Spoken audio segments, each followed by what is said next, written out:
Hi everyone, I'm Darius with Vision Cloud Music, and I wanted to show you a trick tonight to add drum triggers to live drum tracks, particularly the kick and the snare.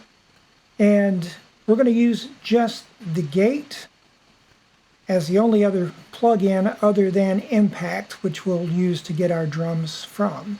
I've pre-created some tracks. I'll tell you what I did, but that'll save you a lot of viewing time. You probably know how to do that stuff anyway. So let's get on into the lesson here.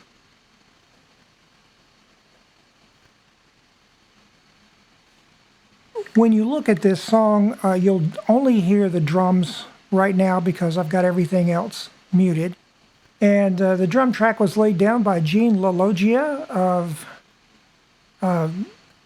God Steps Studios in Powell, Tennessee. If you need some drum tracks or you need recording done, mixing, things of that nature, be sure to look him up on Facebook. You can find him, God Steps Studios. Now, there's really nothing wrong with this. Gene and I collaborate a lot. We've been friends for a long time. And I'm just using this as an example of what you can do to show you the process, because it is a bit tricky, and that's been the thing with some of the videos I've watched. They have missed some things along the way, and I had to actually get some tech support from the people in the community just today to finally iron out some stuff, because I hadn't done this in a while. So you can hear the kick. The kick is kick's good. Okay, it's a live kick. Now, there's some things that you have to do in order to prepare for this. The first thing is we'll work on our kick. So you can use a gate. It's just the regular gate that comes with PreSonus Studio One. And I always rename it right off the bat. I put it on the kick track and call it kick gate. And then you want to take your attack time on it and run that way down to 0 or close to 0 as it gets, which is 0.05. The other two settings are fine, at least on this track. You don't have to do anything with those.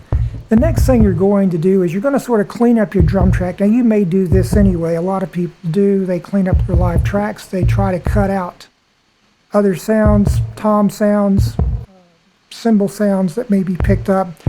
And you can do that for this purposes just simply by dragging the threshold around. About -15 works for me on this one.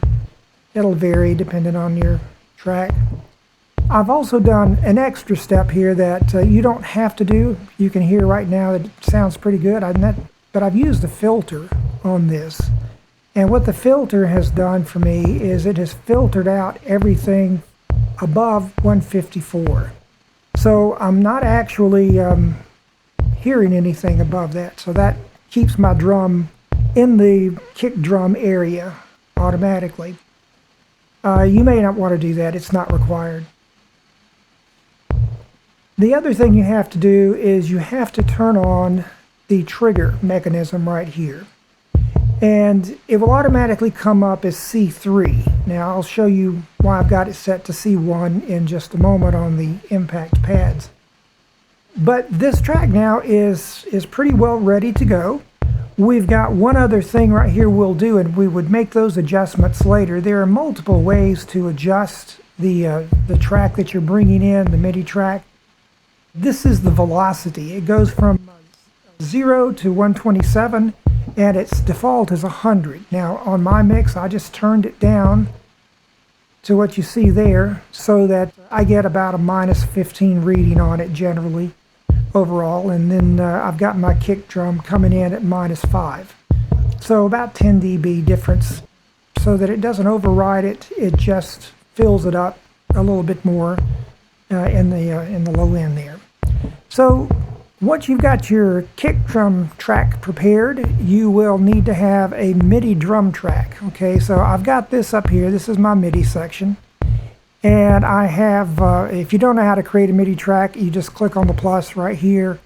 You name it what you want to name it, choose instrument right there, and you can go through and set up the instruments that you want to use, inputs, and so forth.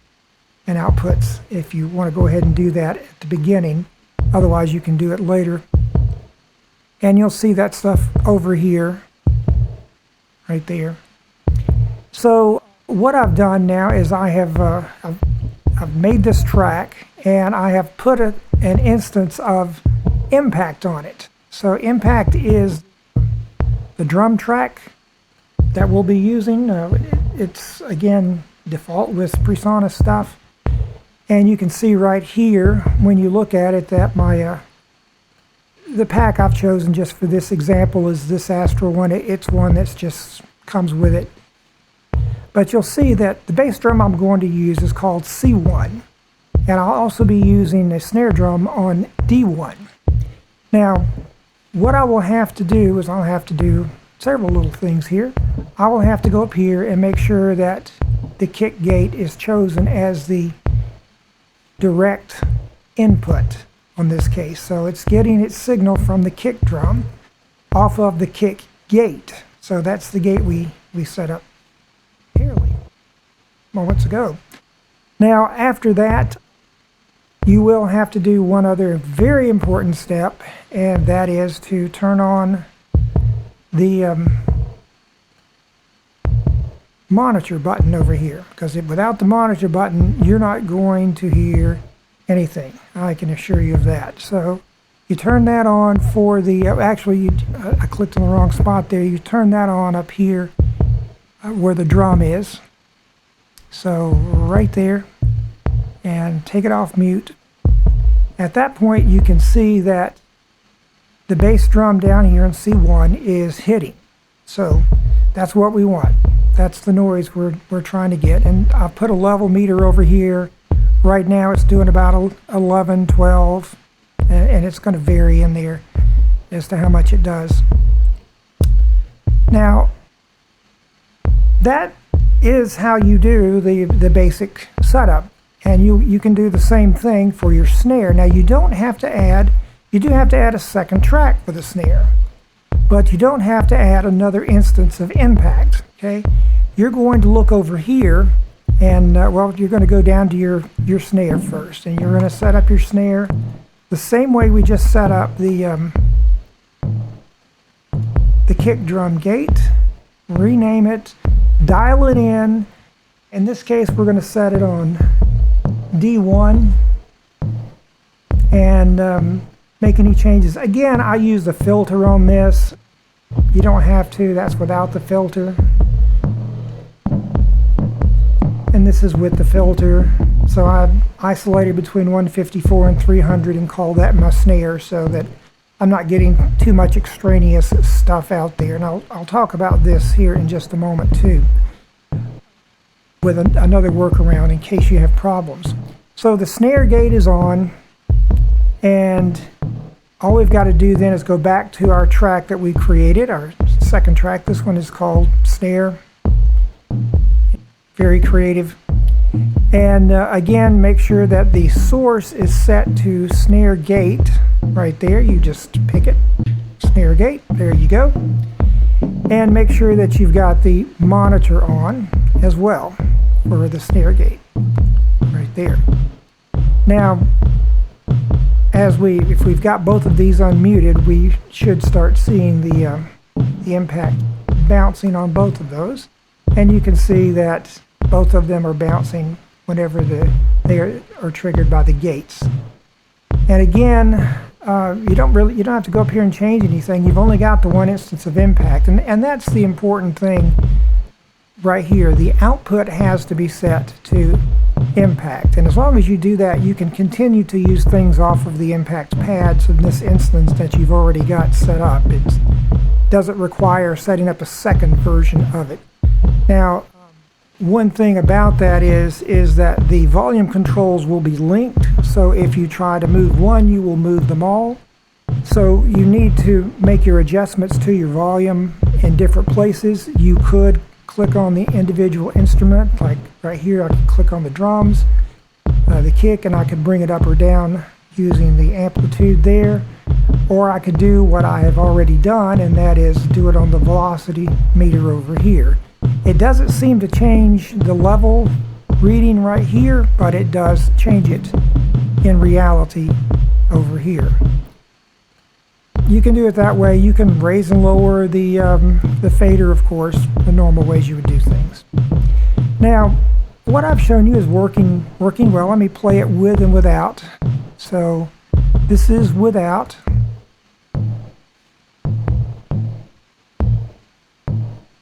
And this is with.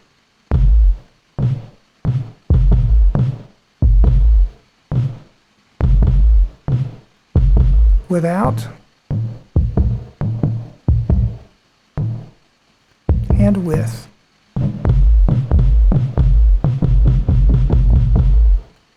Alright, so what I want to do now is I want to show you a workaround for a problem that you might encounter. When you are applying these effects, this gate effect, to the track itself, what you're doing is you're actually changing the output, okay? So let's just turn everything else off here, and I'm going to just leave the snare on. Alright, so I'll turn the gate off now. Okay, you may hear a little bit more sound in there. Oftentimes when you're mixing live drums, you prefer to have a bigger sound than what you might need to narrow it down to in order to get the snare track not to trigger when you don't want it to trigger. So there's a workaround for this, and instead of creating the track up here, but you can create it and use it some if you want to, you can create a bus, and the bus then holds the gate. So over here you can see, I hope you know how to create a bus. If you don't, it's pretty simple. You just right click, and the bus, it'll give you an option to create a bus. Right click over just about anything there, and you can add a bus right there. So I don't know if this works with an effects channel, but I would think it should. It created a bus for me way down here at the end, and it doesn't need to be heard. This thing doesn't need to, it can be muted, it can be turned down, it doesn't need to be heard because the gate that you made is going to be sitting right here. So you're putting a gate on that track, and you'll dial it in the same way you dialed in the other one, and you'll get the sound out of it that you like, something that works well with the triggering of the drum track. You will, I called this one, gate 2, so that we would have something else to look at. I haven't dialed this one in as extensively as the previous one. The point is just to show you that this is what you do. And then on your snare track, you go, this is your MIDI snare track, mind you, now not just any one. On the MIDI snare track right up here, we'll unmute that, and we will bring back impact, and you'll see that there's nothing happening here on impact. So what you're going to do is you need to change your source over here in the inspector pane. We created one called Snare Gate 2, so we will add that to it, and now you see it starting to work. So that way, if you like your live drums, you like to mix them down as a whole, and you don't want to lose anything in this, you could set up these buses like this with your kick and your snare, or whatever other instrument you might want to put in there, and you would have an easy way to do this without losing the way that you like to work. So I hope that is helpful, and I hope that you've enjoyed it. We have some other videos up. If you want to take a look at my page, you can find them there. And beyond that, I hope you have a wonderful and blessed day, night, wherever you're at. God bless you, and if you need us, we're here at Vision Cloud Music. Bye.